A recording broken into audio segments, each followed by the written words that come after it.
नमस्कार। प्रादेशिक समाचार के साथ मैं चंदन कुमार कौंडिल्य। पहले मुख्य समाचार। केंद्रीय महिला और बाल विकास राज्य मंत्री आज रांची में आकांक्षी जिलों की जोनल बैठक में मिशन सक्षम, आंगनबाड़ी पोषण 2.0, मिशन शक्ति और मिशन वात्सल्य समेत अन्य योजनाओं की कर रहे समीक्षा। प्रधानमंत्री नरेंद्र मोदी 12 जुलाई को देवघर हवाई अड्डे का करेंगे उद्घाटन। इंडिगो में कोलकाता देवघर के बीच विमान सेवा के लिए शुरू की टिकटों की बुकिंग। रक्षा मंत्रालय ने कहा है कि देश की थल सेना और नौसेना में अग्निपथ योजना के तहत अग्निवीरों की भर्ती के लिए शुरू हो चुका है पंजीकरण। राज्य के सभी सरकारी विद्यालयों में नया शैक्षणिक सत्र आज से शुरू। शिक्षा मंत्री ने सभी विद्यार्थियों को 1 सप्ताह के अंदर पुस्तकें उपलब्ध कराने के दिए निर्देश। और कोल्हान विश्वविद्यालय चाईबासा के कुलपति समेत 16 आरोपियों के खिलाफ फर्जी डिग्री मामले में दर्ज कराई गई प्राथमिकी। और अब समाचार विस्तार से। केंद्रीय महिला और बाल विकास मंत्रालय द्वारा आज रांची में महिलाओं के सशक्तिकरण और बाल विकास को लेकर चल रही योजनाओं पर आकांक्षी जिलों की जोनल बैठक हो रही है। केंद्रीय महिला और बाल विकास राज्य मंत्री डॉक्टर मुजपारा महेंद्र भाई की मौजूदगी में मिशन सक्षम, आंगनबाड़ी और पोषण 2.0, मिशन शक्ति और मिशन वात्सल्य समेत अन्य योजनाओं की समीक्षा हो रही है। डॉक्टर महेंद्र भाई ने इस मौके पर मंत्रालय की उपलब्धियों की जानकारी दी।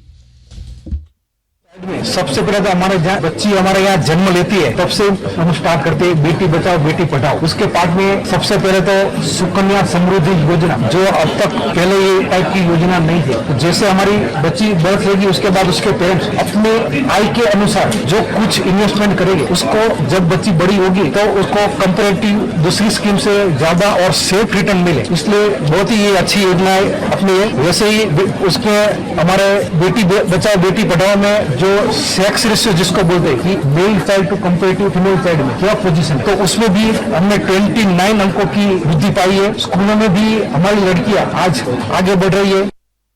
इस मौके पर राज्य की महिला बाल विकास एवं सामाजिक सुरक्षा मंत्री जोबा मांझी ने राज्य की धात्री माताओं और बच्चों के लिए पोषण सुनिश्चित करने को लेकर केंद्र सरकार की मिशन सक्षम आंगनबाड़ी योजना की सराहना की। नीति आयोग द्वारा इन योजनाओं को लेकर प्रेजेंटेशन भी दिया जा रहा है। इधर प्रधानमंत्री नरेंद्र मोदी 12 जुलाई को देवघर हवाई अड्डे का उद्घाटन करेंगे। रांची के बिरसा मुंडा हवाई अड्डे के बाद यह राज्य का दूसरा अंतर्राष्ट्रीय हवाई अड्डा होगा। यहां से विमान सेवा के लिए टिकटों की बुकिंग शुरू हो गई है।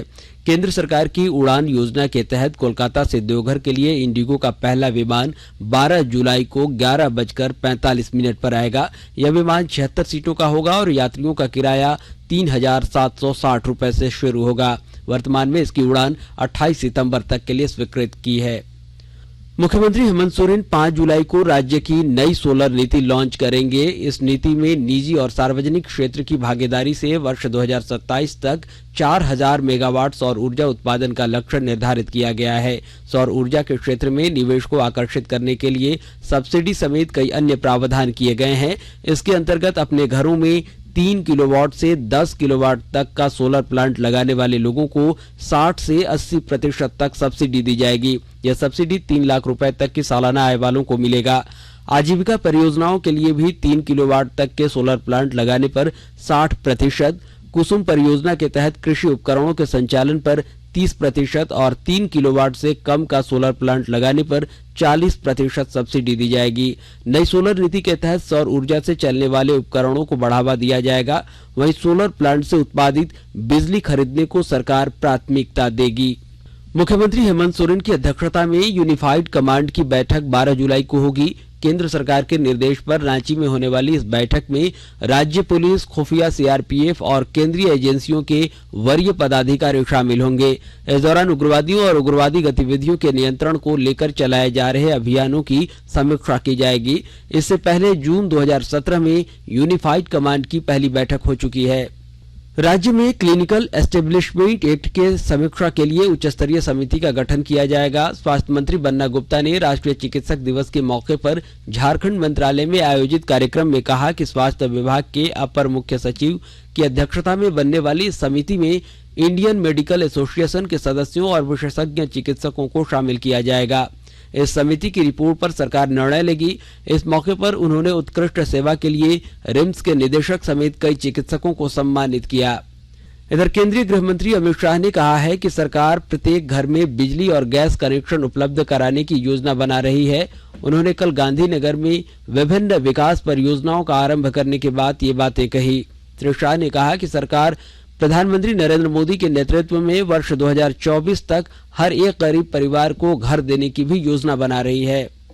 और दुमका जिले में 75 अमृत सरोवर का निर्माण और जीर्णोद्धार किया जाएगा। विस्तृत ब्यौरे के साथ हमारे संवाददाता।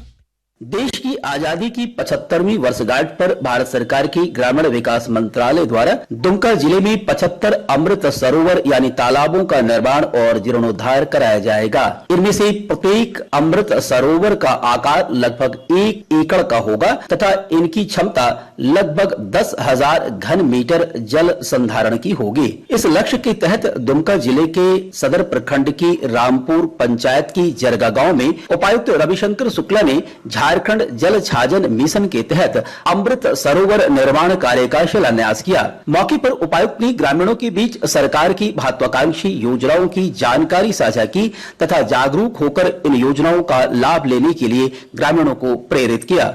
उपायुक्त ने कहा कि अमृत सरोवर से स्थानीय लोगों को सिंचाई में काफी मदद मिलेगी। आर.के. नीरद, आकाशवाणी समाचार, दुमका। भारतीय जनता पार्टी की राष्ट्रीय कार्यकारिणी की बैठक आज तेलंगाना के हैदराबाद में हो रही है। प्रधानमंत्री नरेंद्र मोदी 2 दिवसीय बैठक के सभी सत्रों में भाग लेंगे। बैठक से पहले भाजपा अध्यक्ष जेपी नड्डा ने कल शाम महासचिवों के साथ बैठक की। वहीं पार्टी के राष्ट्रीय पदाधिकारियों की बैठक आज शाम होगी। कार्यकारिणी की बैठक में 340 प्रतिनिधि भाग ले सकते हैं। इनमें केंद्रीय मंत्री अमित शाह, राजनाथ सिंह और नितिन गडकरी भी शामिल होंगे। बैठक कल शाम तक चलेगी। प्रधानमंत्री कल शाम सिकंदराबाद के परेड ग्राउंड में एक जनसभा को भी संबोधित करेंगे। देश के वस्तु और सेवा कर संग्रह में इस वर्ष जून में 56% की वृद्धि हुई है और यह 1,45,000 करोड़ रुपए रहा। पिछले वर्ष जून में जीएसटी की उगाही 92,800 करोड़ रुपए थी। जीएसटी लागू होने के बाद 5वीं बार मासिक जीएसटी संग्रह का आंकड़ा 1,40,000 करोड़ के पार पहुंचा है। वित्त मंत्रालय ने बताया कि मार्च 2022 के बाद लगातार चौथे महीने जीएसटी संग्रह में इतनी वृद्धि हुई है। मौजूदा वित्त वर्ष की पहली तिमाही में औसत जीएसटी संग्रह 1,51,000 करोड़ रहा है, जबकि पिछले वित्त वर्ष की पहली तिमाही में यह 1,10,000 करोड़ रुपए था। इस प्रकार जीएसटी संग्रह में 37% की वृद्धि दर्ज की गई है। और रक्षा मंत्रालय ने घोषणा की है कि देश की थल सेना और नौसेना में अग्निपथ योजना के तहत अग्निवीरों की भर्ती के लिए पंजीकरण हो रहा है, जबकि भर्ती 90 दिनों में शुरू हो जाएगी। योजना के अंतर्गत थल सेना, नौसेना और वायुसेना में अग्निवीरों की भर्ती 4 साल के लिए होगी। 4 साल बाद इनमें से 25% तक अग्निवीरों को उनकी योग्यता, इच्छा और फिटनेस के आधार पर नियमित किया जाएगा। दूसरा करियर शुरू करने के लिए उन्हें योग्यता प्रमाण पत्र और बैंक ऋण भी दिए जाएंगे। वहीं अग्निवीर पुरस्कार, पदक और बीमा के भी हकदार होंगे। और आकाशवाणी के ताजा तरीन समाचारों के लिए आप हमारी वेबसाइट newsonair.com पर लॉग इन कर सकते हैं। ताजा समाचार Twitter handle @AIR news alerts और Facebook page All India Radio news पर भी उपलब्ध है। आप प्रादेशिक समाचार एकांश के ट्विटर हैंडल @AIR न्यूज_रांची और फेसबुक पेज, इंस्टाग्राम पेज और YouTube channel AIR news Ranchi पर भी हमारे बुलेटिन सुन सकते हैं। प्रादेशिक समाचार आप आकाशवाणी रांची से सुन रहे हैं और अब पेश है कोरोना से बचाव के कुछ संदेश। कोविड-19 से बचाव और सुरक्षित रहने के 3 उपाय। मास्क लगाएं, 2 गज दूरी है जरूरी, सुरक्षित दूरी रखें, हाथ और मुंह साफ रखें।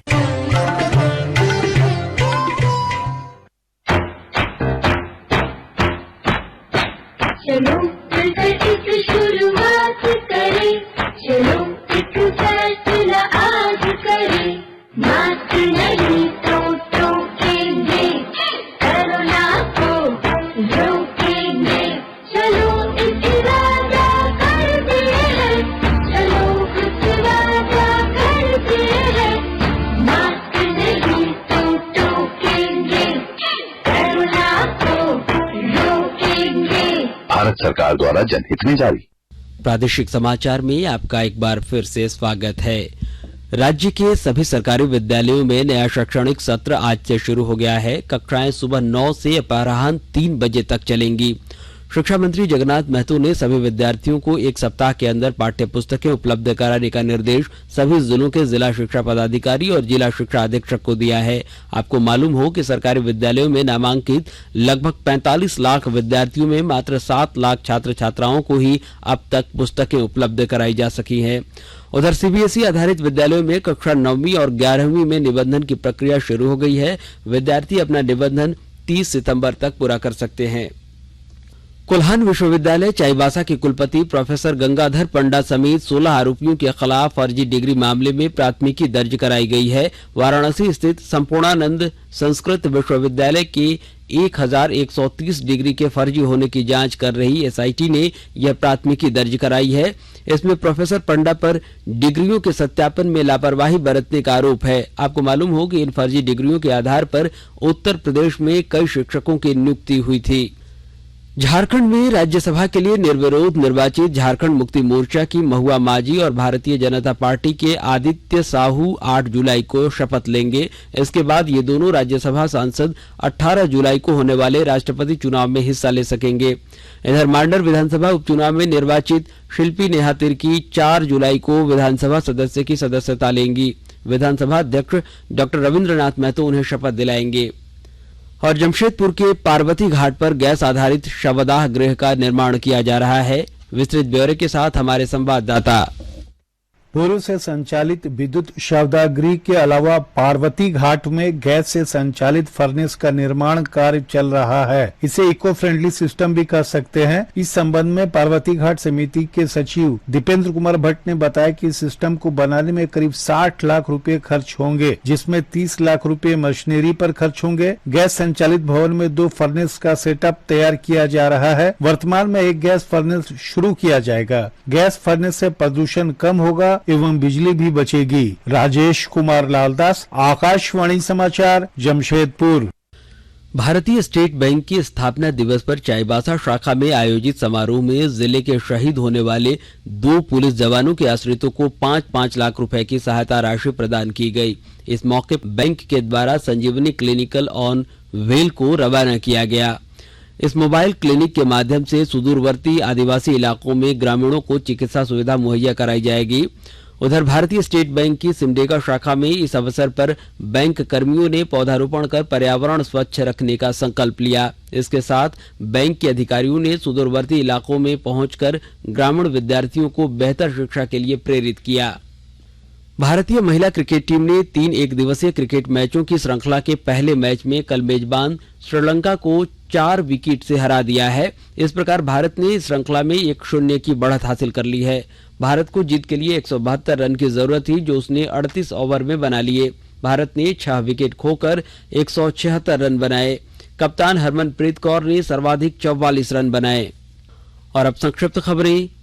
पंचायती राज विभाग द्वारा नवनिर्वाचित लगभग 60,000 पंचायत प्रतिनिधियों को प्रशिक्षण दिया जाएगा। प्रशिक्षण कार्यक्रम में एनजीओ और अन्य संगठनों का सहयोग लिया जाएगा। इन सभी को ग्राम स्वराज और राज्य सरकार द्वारा संचालित योजनाओं की जानकारी दी जाएगी। देवघर जिले की साइबर थाना पुलिस ने बिजली विभाग का फर्जी अधिकारी बनकर लोगों से ठगी करने वाले एक साइबर अपराधी को गिरफ्तार किया है। उसके पास से 3 मोबाइल फोन, 29 सिम और 3 बाइक बरामद किए हैं। इधर लातेहार जिला के चंदवा थाना क्षेत्र स्थित सासंग गांव के समीप NH 39 पर आज सवेरे हुए सड़क हादसे में पिता और पुत्र की मौत हो गई। एक यात्री बस और बाइक के बीच सीधी टक्कर के कारण यह दुर्घटना घटी। और अंत में मुख्य समाचार एक बार फिर। केंद्रीय महिला और बाल विकास राज्य मंत्री आज रांची में आकांक्षी जिलों की जोनल बैठक में मिशन सक्षम, आंगनबाड़ी पोषण 2.0, मिशन शक्ति और मिशन वात्सल्य समेत अन्य योजनाओं की कर रहे समीक्षा। प्रधानमंत्री नरेंद्र मोदी 12 जुलाई को देवघर हवाई अड्डे का करेंगे उद्घाटन। इंडिगो में कोलकाता देवघर के बीच विमान सेवा के लिए शुरू की टिकटों की बुकिंग। रक्षा मंत्रालय ने कहा है कि देश की थल सेना और नौसेना में अग्निपथ योजना के तहत अग्निवीरों की भर्ती के लिए शुरू हो चुका है पंजीकरण। राज्य के सभी सरकारी विद्यालयों में नया शैक्षणिक सत्र आज से शुरू। शिक्षा मंत्री ने सभी विद्यार्थियों को 1 सप्ताह के अंदर पुस्तकें उपलब्ध कराने के दिए निर्देश। और कुल्हान विश्वविद्यालय चाईबासा के कुलपति समेत 16 आरोपियों के खिलाफ फर्जी डिग्री मामले में दर्ज कराई गई प्राथमिकी। और इसके साथ ही आकाशवाणी रांची से प्रादेशिक समाचार का यह बुलेटिन समाप्त हुआ। नमस्कार।